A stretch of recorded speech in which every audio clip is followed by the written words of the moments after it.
pwede ba kasuhan kung ang usa ka content creator mag-post og image sa iyang kaugalingon nga nakasulog nagpulis og military uniform? Pagkadaghan sa atong mga followers nga nanguta nato latest ani kagabi pa. Atong mga followers sa San Carlos City nanguta na turne. Unsa maning giingon sa mga pulis nga illegal kuno, kasuhan kuno kining magposta sa atong image nga naka-uniform nagpulis og military. Klaruho nato walay illegal ana.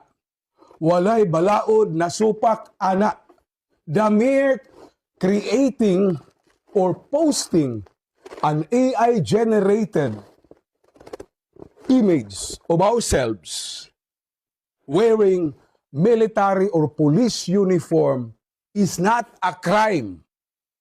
It is not illegal. There is no law that prohibits or penalizes the posting of an AI-generated image wearing a military or police uniform. Wa patay balaod nga nagsilot ana pagkakaron.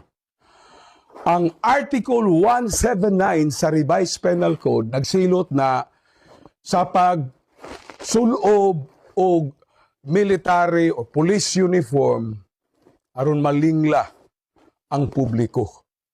Pagsulob, kung naa ka dito magsulob kag military o police uniform sa gawas, pagpakita nga ikaw police o militar, illegal na. That's a crime. Pwede ka kasuhan o mapriso ana. And Article 177 of the Revised Penal Code, kanang usurpation of public function, mag-uniform ka, magpaila ka nga nagagunit kang usa ka posisyon, civilian man o militar, that's also a crime. But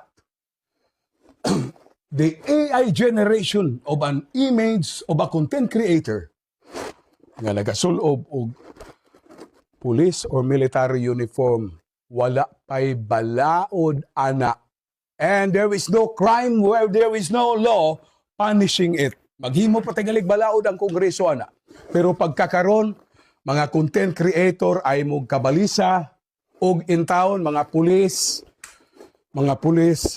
be guided po. Ayaw po, kay unnecessary po, dili po na kanang caution ninyo, makakreate ng unnecessary limitation sa freedom of expression.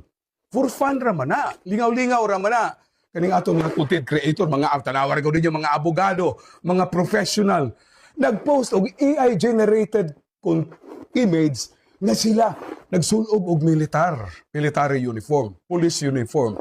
Asa may illegal ana? Again, that is not illegal.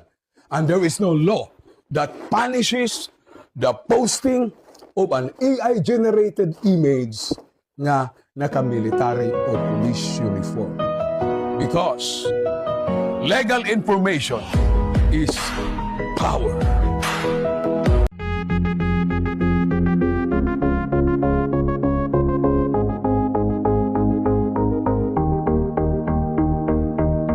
We used to